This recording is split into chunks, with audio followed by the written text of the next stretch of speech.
halka aan naga daawanaysaan waa Layli TV iyo barnaamijkeena hadda iyo dan maanta waxa marti noo ah Faadimo Aadan Yuusuf oo ku magac dheer Faadimo Tani ku soo dhawow Layli TV barnaamijkeena hadda iyo dan waad mahadsantahay wardheere Faadimo sida aan Faadimo haddaan wax yar aan dib ugu noqono Faadimo waa qurba joogtii reer Minnesota muddo badan deganeyd u tartantay runtii district 13 ama xaafadda 13aad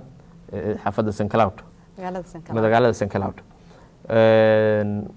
Faadimo waxay u anbabaxday halkaas iyo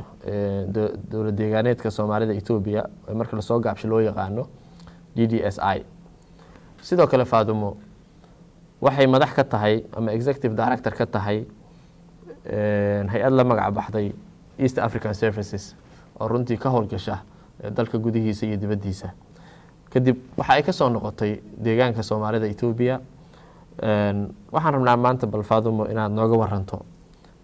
runtii dad deegaankaas dad aad u tiro badan oo Soomaaliya ku nool goormaad aaday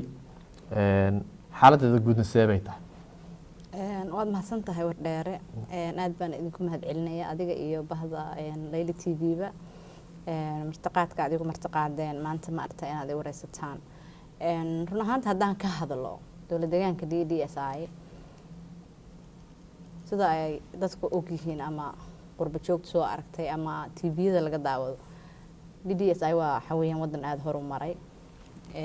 nabadgelyadiisu ay ma aragtay fiican tahay hadda boqolkiiba waxaan dhihi karaa anigu meelaha aan tagay 9 aad u fiican waxbarasho leh yacni horumar baa ka socda inkastoo ay jiraan dhibaatooyin kale oo ma aragtay aan la ogeyn ama dawladda madaxdeeda sarsare aysan ogeyn oo ay sameeyaan dad ma aragtay dawladda kamid ah ma aragtay una sameynahaya run ahaantii markaan anigu fiiriyay ama qiyaasay ku xumeynay dawladda ku xumeynayaan iyo sumcad xumo ay rabaan inay dawladda u soo jiidaan iyo horumarkan ay ka xun yihiin yacni dad nabadiidahan u arkaa isla markaana gashan shaatiga dawladda u gudbi doonaa Faadimo waxaad noo sheegtay in meesha nabad ka jirto waxaad noo sheegtay in waxbarasho ka jirto waxaad noo sheegtay in horumar ka jiro bal waxa uga jeedaa horumar waxaan aad uga daawanaa idaacadaha iyo meelo badan runtii aan ka daawanaa in horumar badan la sameeyay dad badan oo Soomaaliyeed baa waxay aaminsan yihiin in ay propaganda tahay waxaan oo aysan ahayn wax run oo jira marka arinta maxaa ka dhahaysaa haddaad indhahaaga ku soo aragtay wallaahi horta horumarka jira waa wax ma aragtay sida dhabta ah ama run ahaantii la taaban karo oo jira weeyaan walow aysan ma aragtay horumarku uusan gaarsiisnayn wadanka guud ahaantiisa lana rajeynayo inay gaaraan meelo badan ma aragtay oo wadanka gudihiisa ah sida wadooyinka oo kale toole gaadiidka dhinaca gaadiidka gaar ahaan anigu way jiraan horta concern badan oo dad badan oo qurba jooga ay qabaan meelaha ay tageen la hadana gobolka anigu aan ka soo jeeday aan tagay Doolo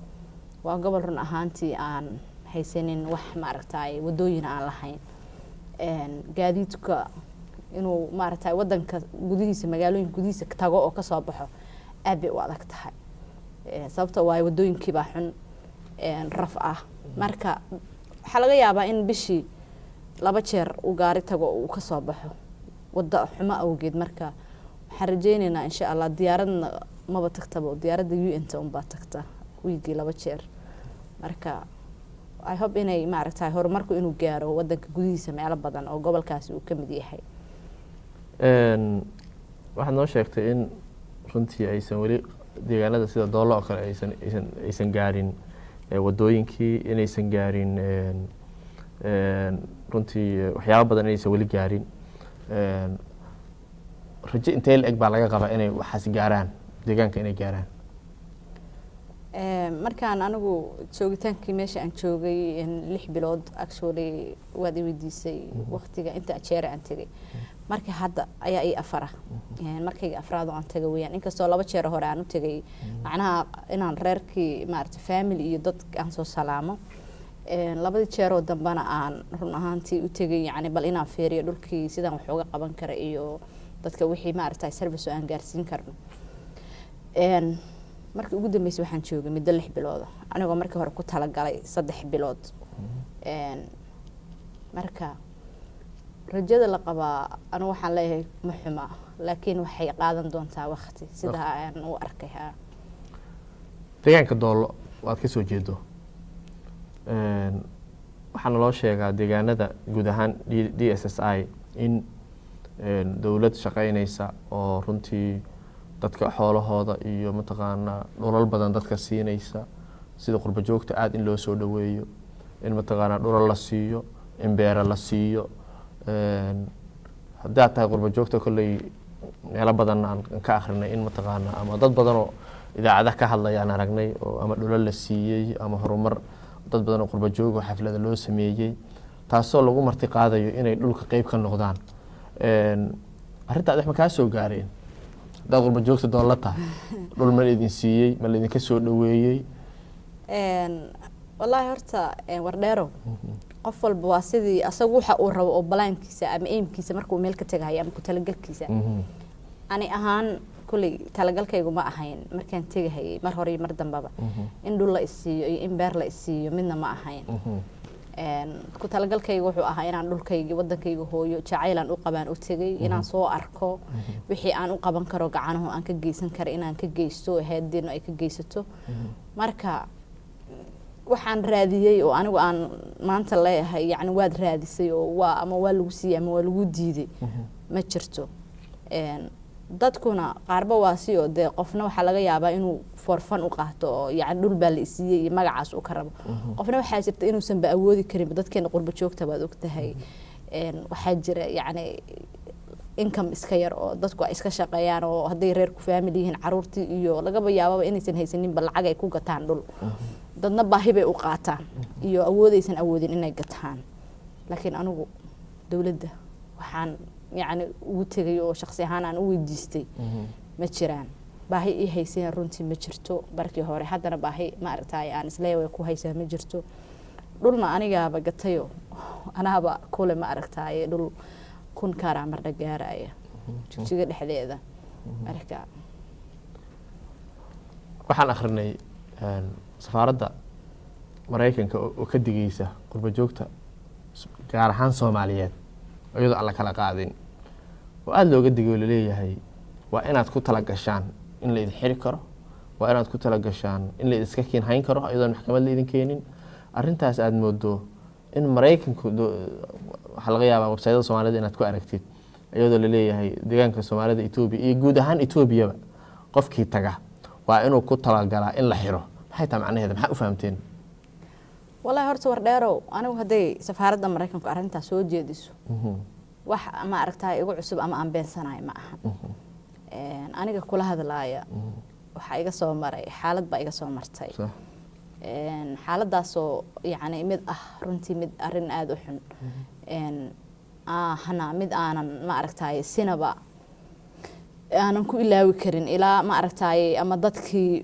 qaladkan igu sameeyay maxkamad la ii soo taago ama dawladda DSSI ay soo taagto ama federaalku ii soo taago amaba ay noqoto haday inta la heli waayo in wixii kale oo anigu aan ma aragtay sidii kale codkayga aan ma aragtay u raise garan kara aan u raise garayo banaanka ama dawladda Itoobiya dib ku geysatay wakiilka shanaad wakiilka maamul goboleedka Soomaaliya ku geystay oo Mareykanka ku geystay yaa wax ka tabanaysa Mareykanka ma aha yacni waxaan ku leeyahay hadduu Mareykanku dhaho dadkan haddii la idin xiro yacni wax walba dhici kara digniinta uu siinayo wax jira inay tahay sababtoo ah waxa jira dad badan oo shaatiga dawladda qaba rabina dawladda ma aragtay dadkan u yeeriso qurba joogta ama horumarka ama waxa ay dawladdu rabto in ma aragtay ay hirgalaan dawladdiina madaxdeeda sare aysan war u haynin wixii ka sokeeyo oo dadka u geynayeen ayaga ay yihiin.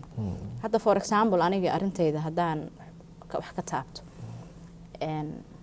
waxaan tagay gobolka Doolo oo meesha anigu aan ku dhashay gaar ahaan magaalada Wardheer. meelo badan baa soo maray need assessment baan soo sameeyay. waan soo noqday jijigaan imid marka soo noqday ayaa waxa dhacday aabahay oo nin oday ah oo muctarif ah oo nin suldaana oo yacni wadanka xogaa ka maqnaa in waa hore laakiin ku soo noqday oo dadkii nabadda qaatay ahaa in qof dumar oo halkan laga diray oo dad lacag siiyeen ay xagga tagtay iyadoo shaatiga qurba joogta gashan dhibaatada marka ay leedahay waxa weeyaan dhibta meesha jirta waxay tahay qofku marba hadduu qurba joogto sheegto backgroundkiisana lama soo baaro qaladkii uu galay shalay maanta goortii uu ka soo noqday lama weydiiyo marka qoftaanoo ah ma aragtay qof nabadiid ah oo dad nabadiida ay dirsadeen si odayga iyo annaga iyo dawladdu ay isugu dhacdo isla markaana diidan wax qabadka hay-adeenu ay ka qabanayso oo yacni maqlay inaan anigu hay-addii hormuud u ahay odaygii ma aragtay intay xagga tagtay tiri sodogaybaa birigii Xeyle Salaase wuxuu dhulkan guri annaga meel nooga dhisanto 43 sano aan lahaynoo caruurteenoo dhan ku dhalatay waanoo dhalanba aabahay isagoo ciyaal uu lahaa sodogaybaa lahaan jiray beriga Xeyle Salaase qayb ku lahaa oo waxaan rabnaa ma aragtay in nala siiyo qaybteena iyo gurigeena odaygii baa maxkamad looga yeeray ayadoo xilli xun lagu jiro oo xilligii ma aragtay dabaaldeg ahayd baawur uusan soconin meesha baawurkeedu xun yahay lagu qasbay inuu 5 beri gudaheed meesha ku tago maadaama ay shaati qurba jooga xiran tahay waxa ay ku doodaysana wax sharci ah aysan ahayn sharci ay haysataana aysan jirin Mareykan aan isla joogno anigu aan ogahay waxay tahay dadka ay la shaqeyso meeshii baan tagay waxaan iraab ana kaayro meeshii baan tagay meeshii markaan tagay waxaan soo qaaday dacwo ay soo qoratay ninkani wuxuu ahaan jiray wuxuu la shaqeyn jiray dhirgigii wuxuu ahaan jiray maxaa la dhahaayay dadka qolyaha nabadiidka ah waxyaalo adigu saas oo yacni dacwad ba aan ahaynba yacni dacwadda waadaxa waa la garan karaa laakiin wax siyaasadaysan ah dacwadii baan ka jawaabay waxaan iri anagu de dhargigana dad badan ba ahaan jiro hadaan dhargi ahayn cidna dambi kamaanan gelin haddii u ballawada ahaayo nabadiid la ahaana shalay de waynu isla ahayn anaguna si federaala iyo si ma aragtay cad oo waxaan u soo galnay state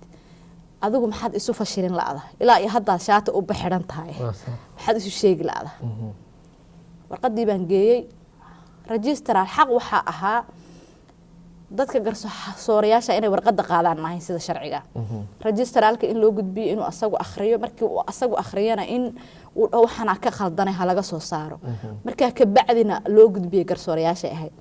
registral warqadii lama geeyna garsoorayaasha ba horta iga qaaday halkaasi waa qodob la jabiyay qodobkii labaad balan baana loo qabtay qodobkii labaad wuxuu ahaa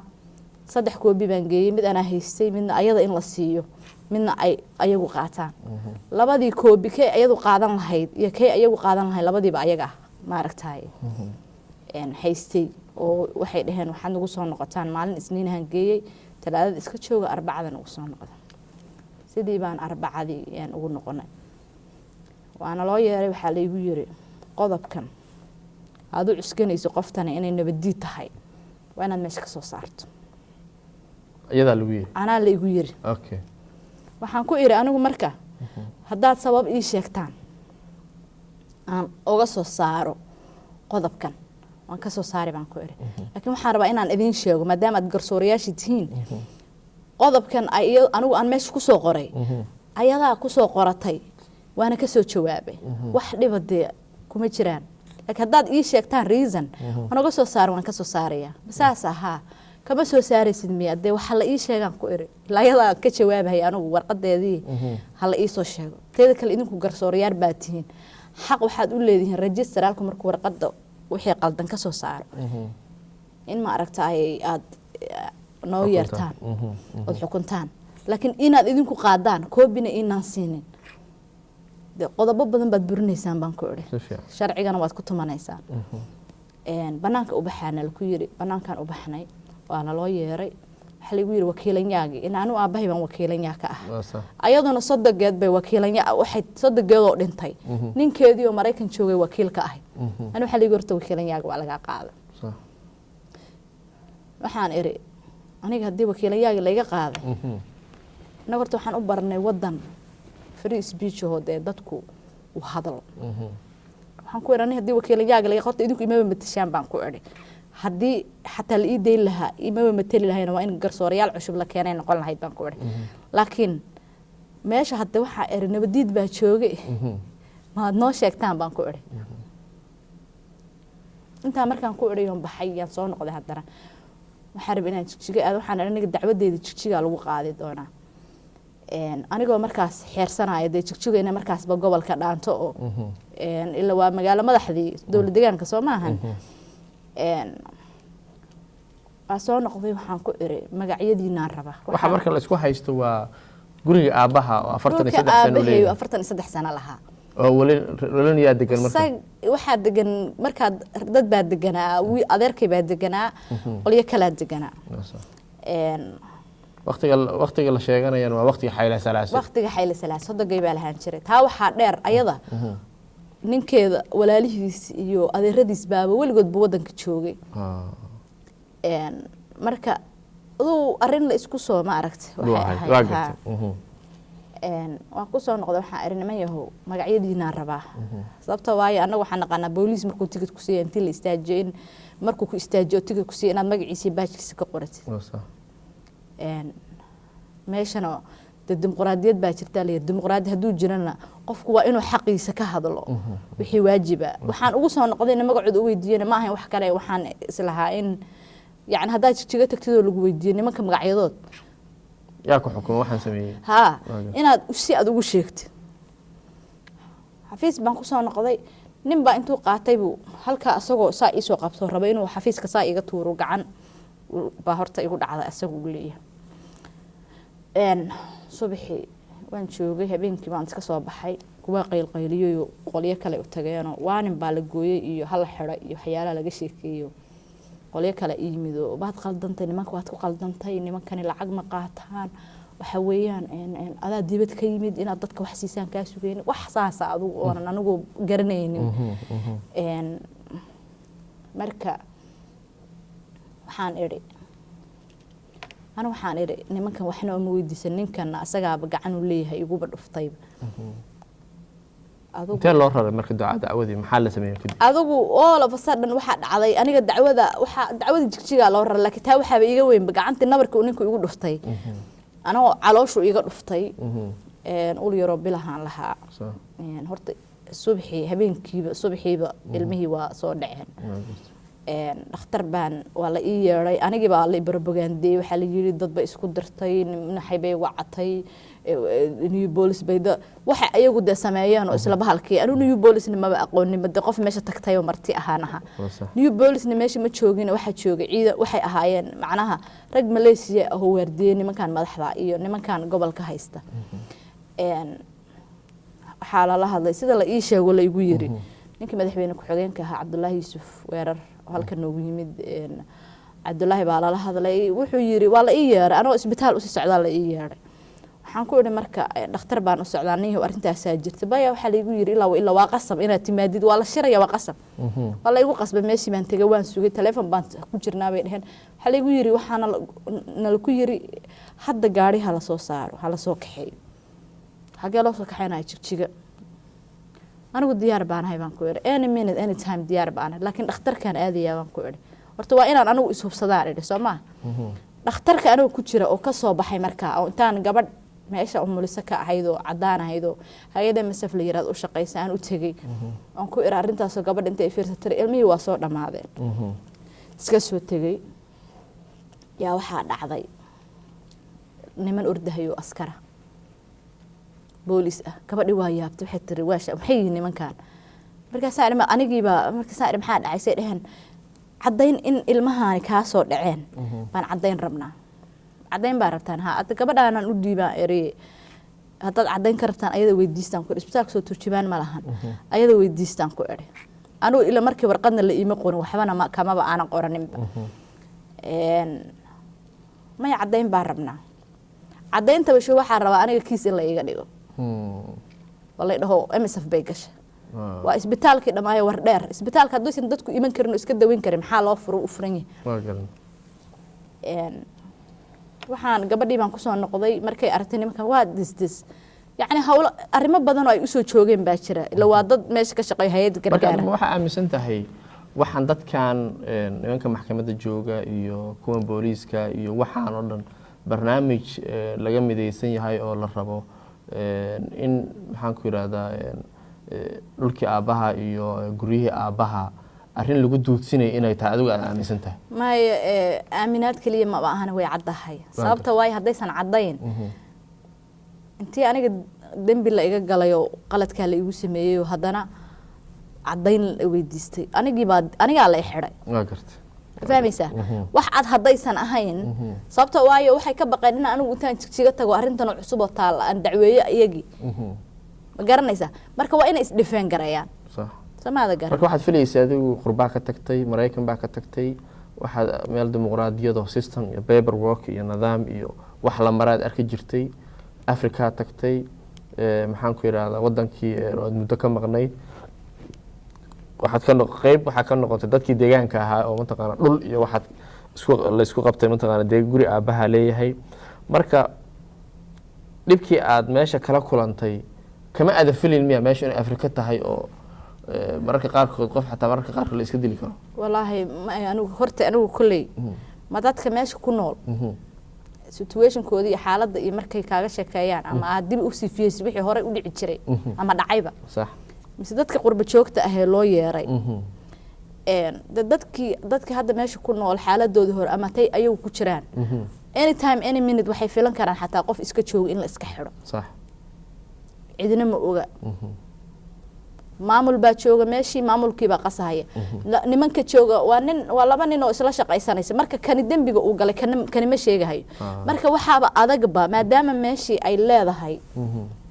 ma garanaysaa ay leedahay sheegay lack of transportation in dad sidii lagu gaarsiin lahaa haddii xataa dadku intay soo tagaan ay dacwad la yimaadaan sidii lagu arki lahaa madaxweynaha sababta waxa hortaagan waa ayagii waan gartay in cunugii laga dilay in maxaan ku yiraahdaa maxkamadii cadaalad darra ka timid in maxaan ku yiraahdaa dadkii aad ka filaysay inay cadaalad noqdaan aysan cadaalad noqonin keeska intee ku dambeeyay in 10 bari la xiray xataa anaaba la xirayba 10 bari xirnay maalintii aan isbitaalka markay warqadii gabadhi cadayntii soo qortay kuma dhameynina ay soo qortay yaa wiil isbitaalka joogay oo show director ka ahaa yaa lagu yiri warqada hadaadan keen adaa u dhiman صح isagii baa loo hanjabay صح gabadhii baa iyo wiilkii baa isqabsaday ayagoo isku murugsan oo anigina aan yaabanahay oo aan xanuun dareemayo raba inaan iska seexdo nimankii askartahaana ay tageen oo banaanka u baxeen oo wiilkan ay sidan ku dhaheen wiilkiina uu cabsanahay yaan banaanka u soo baxay markaasaan eray maxaa meesha ka jira gabadhii iyo wiilkii wuxuu waan is haysanaa waxaan maxaa dhacay waxa la igu yiri warqada walaalay naagtan warqada ka keen naagtan waxay tiri warqada koobi baan ka sameeynaya bari baan ku keenaya anigana waxa la igu yiri hadaadan keenin adaa u maqan shaqadaadana waad ku waayay adna waad u maqanta isbitaalkiina anaa madax ka ah waxaan ku yiri walaal ayaga codsaday anigu wixii i gaaray waxaan mar dambe ka dhilaaba hadda anigu naagta cadaanka ayaga warqada weydiisto cadaynta weydiistay anigu ma weydiisanin qofka dhibanahana waa aniga marka waxa wiilkii markuu ii calaacalaan eri gabadhii waxaad samaysaa baan ku iri aniga gabadha wada hadlayna gabadhii baan qolkiisii ba xafiiska asaga banaanka u baxay gabadhii baa waxay tiri anigu nimankan ma siin hayay tiri kiisas badan baan soo joogay bay tiri waxaan iska sii warqadan waxaan ku xalinaynaa si family ahaana maadaama ninkan nin gacantiisa ay ugu dhacday yani iska sii warqada iska sii oo ayaga booliiskan waxay u yimaadeen booliiskiina xataa waxaan ka qariyay ninka wiilka in loo hanjabay waxaan ku yiri booliisku waxay rabaan ninkan inay xiraan markii damban haddana wiilku wuxuu yiri waxaan maartay idin dhexgalaynaa family ahaan marka warqada sii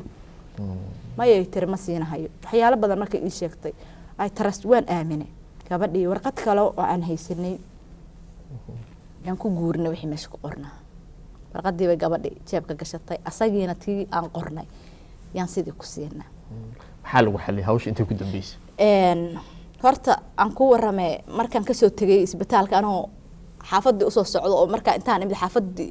horta intaan xaafadii imid qabiistay xoogaa joogo intaan ka tagay isla aad meel telefoon ka dirsatay yaa la ii yimid gaari ordahay ii yimid waa lagu rabaa soo baxo stationka ba la igu xidhay oo qoftii dhaawac ahayd ayada la rabay anigu waxaan isla xaal baaba lagu siinay waaba lagu xaal marin doona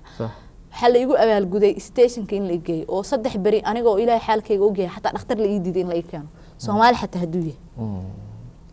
10 bari baan horta meesha ku xirnaa maalinta 11aadna waxa la igu soo daayay kumbir oo u dhiganta $55 oo maxay tahay kumbir oo يعني ولا لالوش ما هي كلو أهان لهاي أضل لو حري هدنا سي لالوش محكمة بدم بكجشين نمان بعد عادي شلات ما بحقلين بانكور يعني كورنا عندنا مجلين أضل ولا لالوش وكا أود بدني طبعا شيء $50 $50 ما قرنا يسا ما قرت وصاب حي إسلام مالنتي دم بابا لنتي اللي سود داي مالنتي كحكتي مالنتي لبيه طبنات تشجعان حوجا بان ميل دحد شوقي تشجعان يمد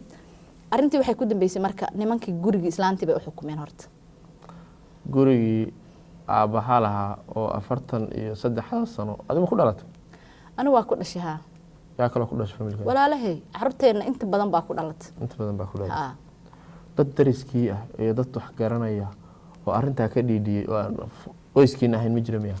والله ولا horta mid baan ku sheegay qof walba haduu hadal la naftiisa u baqaya xaqiiqda ma rabtaa maamulka meesha ka jira anu been ku sheegi maayo yaani Mareykanna waa jooga dadkuna dalbay ka yimaadeen oo noqdeen dawladda hadda jirta hadaysa waxba ka qabanin waqtigu isbedeli raga meesha ay joogan baa loogu tagay taasa xaqiiqa maamulka dawla ka jira waxay dadka ku hayaan waa dulmi qof hadli kara ma jiro qof walba wuxuu isleeyahay waa lagu xiri ala baqa laga tuuri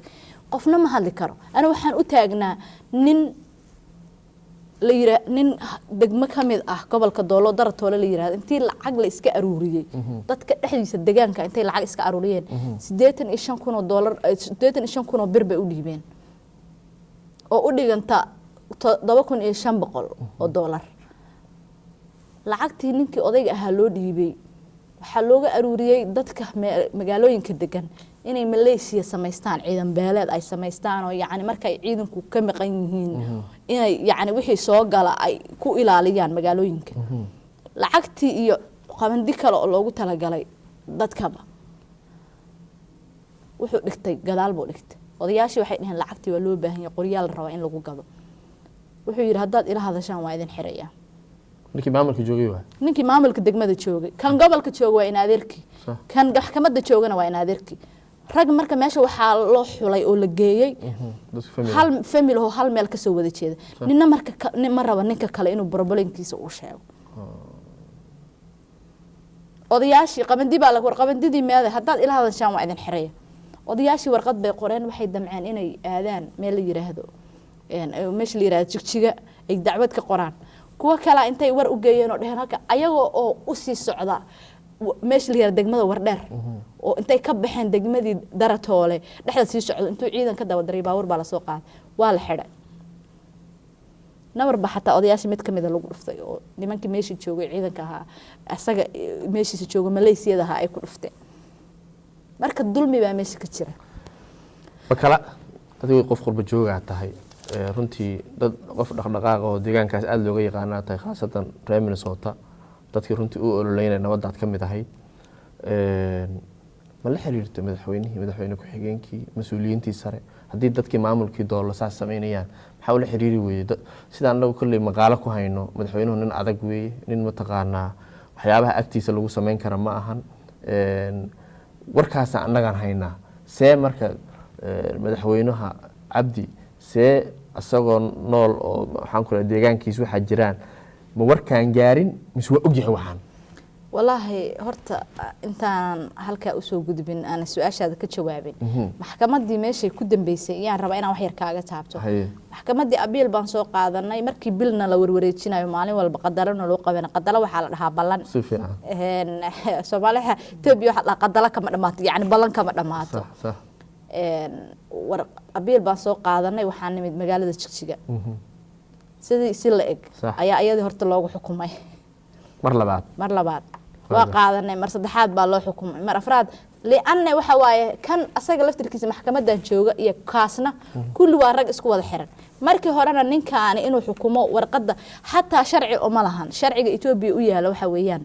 u degsan qofku hantida uu leeyahay haday meel banaan tahay 2 sano gudahood waa inuu wax ugu dacwoodo 2 sano gudahood wixii ka badan kiiskiisa lama furi karo kiiski sida aha ayaa ninkan Jigjiga joogo Cabdullaahi Ugaasniin la dhaho maxkamadda Jigjiga jooga ee guud ee Jigjiga markii hore wuxuu ku enforce gareeyay inuu ninkan doolo midka jooga uu furo horta waa kiisaas ah hadalka su'aal baan rabaa ku weydiiyo su-aashaan rabo inaan ku weydiiyo waxay tahay ka soo qaad sida hadda sheegaysa 2 sano gurigan familkiina asigiisa inay leeyihiin oo aabbahaa lahaa ma guri dhaxal u ahaa oo aabbahaa dadba ka dhaxlay mise gacantiisa ku dhistay may aabbaha isaga gacantiisa ku dhistay isagoo wiil yar ah oo caruur ah buu horta siyaasadda aabbahay gala iyo inuu wuxuu u ololeeyo inuu siyaasad dhex galo asaga iska lahaa waana caan intaa waxa noo sii dheer qofka waxa dacwad looga qaaday inuu sharci haysto iyo inuu markhaati haysto ma hubta aabbaha inaan qolo kale looga qaadin may loogama qaadin aabbahay sababtoo haddii looga qaaday dadkan islaanta ninka qaba iyo annagu isku reer baanu nahay ma fahmaysaa dadka waxaa jira helimaa jirta qofka haddii wax looga qaado qofka wax looga qaado inay dadku qofka uu dhaho dadkii qofkii qaldan la qabta aabbahay waa nin suldaana nin weligiis dadka wax soo tari jiray wax u soo qaban jiray nin inuu dad asagu wax u qabta maahana nin asagu dhacana runtii ma ahayn wax lagu yaqaanayna ma ahayn caan bay ahayd waxaa kaloo kuu cadaynaysa inaan anagu lahayn xilligii aniga aabbahay waxaa jirtay berigii markii la tuuray dhargigii dowladdu ka mid ahaa 2 sano sii joogay oo xataa dowladdan EPRDF uu ka mid ahaa 1993 ayuu wuxuu ka baxay meesha la yiraahdo wadanka gobolka Doolo ka baxay gaar ahaan magaalada Wardheer oo markaas isagu uu maamulka u haystay oo raacay qoliyihii ma aragtay oo lafta ahayo dagaalamayay 13 sano ku jiray marka xilliga xataa dowladda yani sharciyan waxa ku cadeynaa haday cid kale leedahay gurigeena lama xireen waa la xiray 2 guri oo iska soo horjeedo aan lahayn labadiiba dowladda qaadatay yani nin mucaarad uu ahaa hantidiisa dowladda la wareegtay markuu soo noqday ayaa la siiyay marka haday leedahay ilaa intaas duur ku jiray inay u soo noqoto Soomaa ahayn xaq uma lahayn intii qurbo joogta soo noqonaysay intay u soo noqotay xaq lahayn hadayse qolo kale leedahay oo dadkana ay leeyihiin maxaa u diiday dumaashiyaasha iyo sodogyaasha iyo dadka ehelka ah oo ayada ma aragtay qaba oo anaguna aan ehelkana inay ka hadlaan ila wadanka waligeed jooga hadda ka codsanaysaa maanta waxa ka hadlaysaa Minnesota caasimadda Symbol baa joogtaa dad badan oo Soomaaliyeed baa ku daawanaya waxa ka hadlayso 43 sano guri aad lahaydeen ba ilaa jigjiga ilaa doolo dadkii mas'uuliyiinta jooga waxay ku gaareen inay qof kale aan guriga lahayn inay siiyaan arintan maxaa rabtaa yaad rabtaa in la hadasho maanta wallahi horta marka aad su'aashaada soo aan u soo noqdo jawaabteeda arintii ahayd macnaha arinta madaxweynahan ogeyd mise asaga og anigu 99% waxaan ku kalsoonahay Cabdi Maxamed Cumar inuusan ogeyn arintan sababtoo way mar waxaa jirtay aniga markii aan ka tagay Wardheer oo la igu xiray inaan jigjiga taan imidaan ka uga daba tagay Addis Ababa Cabdi madaxweynaha aan la hadlay ugu yiri waa nin mashquul uu ibalamiyay uu iska ka ilaaway sababtoo way hawlihiisa badan nin baa taxi message-kayga arkay markuu teleefankayga aqoonsadayna ugu soo celiyay qaskan iyo labkan iyo waxa wadana ragga ka sokeeyo way waa nin asaga ka sokeeyo oo يعني كمد رجع إلى شيء نين سنجر اللي يرهذا ويان نمان كان لفتر كود أقدر جاي إنه مدحبينه أوجي سبته أسجع مدحبينه إلى لوا مركز نينك مدحبينها إلى لها أو هدو أرنتي كدم بيو قليها لفتر كود وحيكو قصبينهن إن ما أركتاي إن wixii ay sameeyaan ayagoo baqaarkood nabadiid ay yihiin oo ayaga laftirkooda ay u tahay advantage iyo faa'iido ay u tahay ninkana reasonka uga dambeeyay sababta uga dambeeyay waxay tahay naagtay qaraabayir waa dumaashiyo naag horta meesha waxa ku sheegaya anaga gurigeena sharci lagu ma qaadanin wax dacwada jigjigana lama weydiinin oo sharciyadii baan haysanaa dhulkan haysanaa waxaan ku bixinaynaa haysanaa markhaati yani cadeyn waxa ah alaali intii Wardheer joogtay gureen in anagu lahayn cadeyn weeyaan ma garanaysa markhaati hadii hadda noqotona qof aan sharci haysan qof aan markhaati haysanin in gurigeena loo xukumo anagoon dacwadna la ka qaadin sharcigi aan la ka qaadin waxba aan la weydiinin marka power dawladeed shaati ahaan يعني gurigeena loo adeegsaday dhibaatadana dhanna yani nimankan hadaan baleem gareyn lahayn waxa nooga sii daran ninkan madaxweynaha ka sokeeye staafkiisa ah naagtan dumaashi ahaan dumaashiday way dumaashida haday tahay ma dad gurigooda aad ku sooreysaa inaad gabadha adigu aad ka qabtid reerka aad yarad uga dhigtid may dhacaysaa taas teed kale dadku waa dad is yaqaana dad isla daga weeyaan waa dad in hebel iyo in hebel la isu yaqaan maanta hadaad awood sheegatid bari baad sheegan doonay marka anigu waxaan qabaa cabdi maxamuud cumar inuusan arrinta waxba ka ogeyn sababtoo ninkaas uu isoo wacay wuxuu igu yiri odayga nagu dirin walaale anagu waxba ma gelin waxba ma galabsanin marka aniga cabdi maxamuud cumar ma oga sababta maxaa ka codsanaysaa ka soo qaad maanta cabdi maxamuud cumar baa kuwa fursad umaada helin telefoon lagama qabanin waa lagula ballama laguma helin gurigiina waa la qaatay dadka Soomaaliyeed afka Soomaaliga ku hadla maxaa u sheegaysaa cabdi maxamuud cumar iyo maamulka guriga boobay maxaa u sheegaysaa si aan warkeen u soo gabagabeyno wallaahi horta waa mahadsan tahay mar labaad iyo mar saddexaad iyo mar afraad iyo mar shanaadba wardheere iyo Layli TV ba aad baa idinku mahad celinay bahda Layli TV inagoo hadalkeena gabagabeynayno gunaanadeena dadka Soomaaliyeed horta waxaan leeyahay meel kasto ay joogaan waa in xaq darrada iska ilaaliyaan sababtoo adduunka waxa ugu xun qof ma aragtay qof walaalkiisa ama qof islaam ah wax xaq darra ka galay waxaan kaloo leeyahay dadka Soomaaliyeed xaq darro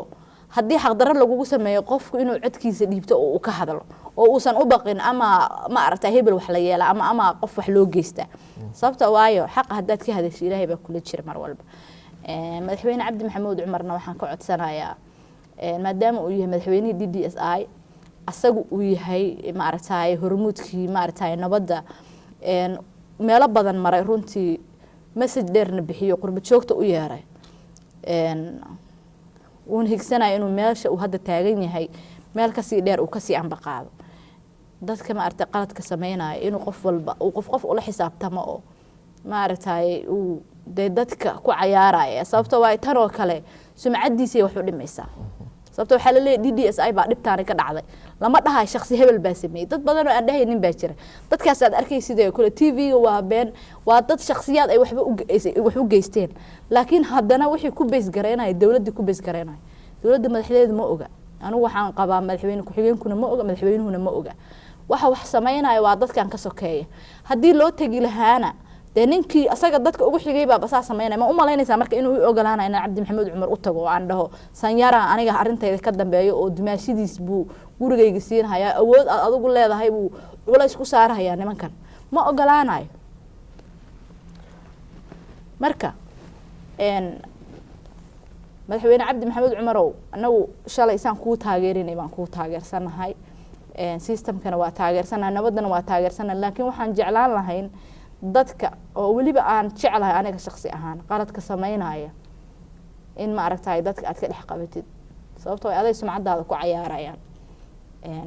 ninba wuxuu igu yiri intaan u sheegay arinta ragga dambi baariyaasha ku jiraan ku irniyo arintaas dhacay wallahi waa maqlay laakiin waa la saxaya qofka ma waxa lagu saxayaa in qofka qalad markuu geysto la dalacsiiyo that means waxay ka dhigan tahay in ma aragtay abaalmarin lagu siiyo lagu talagalay wax dad kale ay ku dhacday arintan oo reertaan ahayn ma jiraan waxa soo jira ma yihiin dad guriga laga qaatay iyo dad laga qaatay ma jiraan wallahi walaalow dad badan oo anigu qaylinaay horta waan arkayo le ama halkan jooga ama xagga jooga dhul baana la ka qaatay dhul aan anagu leenahay nad guriga dhisan laakiin dhul baana la ka qaatay dhulka waxa weeyaan dawladda dhulka horta markii dhul banaan laga hadlayo dawladdu ayada iska leh يعني lahaansho kale maahan yani ayadaa xukunta dadkan taxi baa laga qaadaa soo maaha meel kasto adduunka yani qofka hadduu dhul gato oo dhisto sanad walba taxi baa laga qaadaa waa arkay de dhul banaan iyo ma aragtaayay guri dhisan isku mid ma aha weliba naloo diiday waxaan ka ilaaway oo kale abiilkii aan u qaadan lahayn dawladda federaalka because waxaan oo dhan waxba kama jiraan federaal haddaan aadnano waxba kama jiraan marka waxa gurigii baa la qaatay mas-uuliyiin baa qaatay maxaan ku yiraahdaa kadibna 3 jeer baa la xukumay abiil waa la diiday waa from zero wax walba waa mataqaanaa waxa kale xataa ay tiri islaantii way soo tagtaa la igu yiri I don't know lacag bay bixisay 15,000 oo yani guriga lacagtiisa qiimo dhulkan joogin $15,000 $17,000 bay ku qiyaaseen dhulkan joogin $15,000 iska dhismaha inuu yiri ninkii maxkamadda gobolku 2,000 oo kale ku soo dar waan ku qasbayna inuu qaato ma qof wadaniyaha la qasbi kara wax sawir ma kaysa gurigeeni waa heli karaha aad ba mahadsan tahay Faadima Aadan Yuusuf Taani oo noogu timid maanta studio-heena Layli TV magaalada Sembol waxaan rajaynaynaa in taqaana codsigaasna kulli madaxweynaha iyo dadka wax garadka ay runtii wax ka qaban doonaan haday jiraan dad kale oo dhiban ayagana sidoo kale wax uga qaban doonaan waana mahadsan tahay booqashadana soo booqotay. Wassalaamu calaykum. calaykum asalaam waraxmatullahi wabarakaatu. waa mahadsantahay. adaa mudan.